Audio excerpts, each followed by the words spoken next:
একটা my YouTube channel বৃষ্টিদেব। আশা করি তোমরা খুব ভালো আছো, আমিও ভালো আছি। আর আজকে আমি রেডি সেডি হয়ে কোথায় যাচ্ছি বলো তো? দিনহাটা।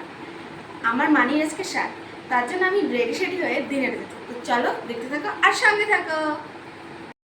পরি এসে গেছে, লাল পরি এসে গেছে, দুই লাল পরি, লাল পরি এসে গেছে। সবাই বাস থেকে নেমে আমরা এখন যাচ্ছি মানির বাড়ি, তাই তো? তো চলো গিয়ে কথা হবে।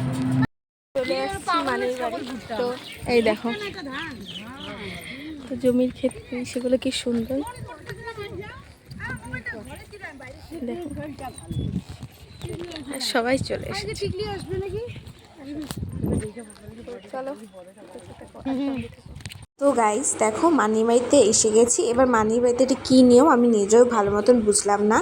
মানি হচ্ছে প্রথমে আঁচল পেতে ছিল, ওটার মধ্যে হচ্ছে গামছা দিয়ে পেঁচানো অনেক কিছু ছিল, ওটা ওর মানে আঁচলে দিতে হবে। তো আঁচলে দিয়ে দিয়েছিলাম, তারপরে ওটাকে ওকে বাঁধতে বলেছিল, তো বেঁধে টেঁধে নিয়েছে। তো আন্টিটা বলছে না জোরে করে বেঁধো না, আস্তে করে বেঁধো।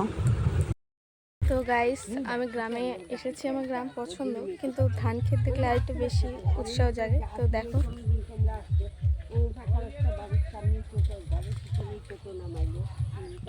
আর একটু ফটো টটো তুলি, রিলস টিলস।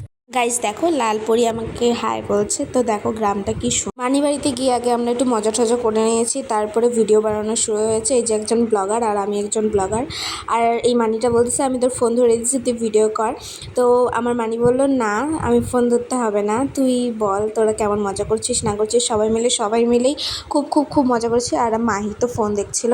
আর দেখো বাইরে কত লোক, আর বাইরে কিন্তু খাওয়া দাওয়ার ব্যবস্থা আছে। তো এরপরে আমরা খাওয়া দাওয়া করে বেরিয়ে যাব। তো চলো গাইস দেখতে থাকো আর সঙ্গে থাকো। ওইদিকে আমি গিয়ে ব্লগ করছিলাম আর দেখি মানি ভিডিও করছে। আর দেখো কি সুন্দর কাঁঠাল রয়েছে। তো এবার আমরা মেন কোর্সে আসি। প্রথমে ভাত দিয়ে দিয়েছিল, তারপরে দিয়ে দিয়েছিল ডাল, তারপরে চিপস দিয়েছিল। আমি চিপস যেহেতু খাই না, তো তারপরে আমাকে দিয়েছিল আলু চিংড়ি, তারপরে কোলের মাছ দিয়েছিল, আর সবার লাস্টে দিয়েছিল চাটনি, দই এবং মিষ্টি। আজকের মতন টাটা, বাই বাই।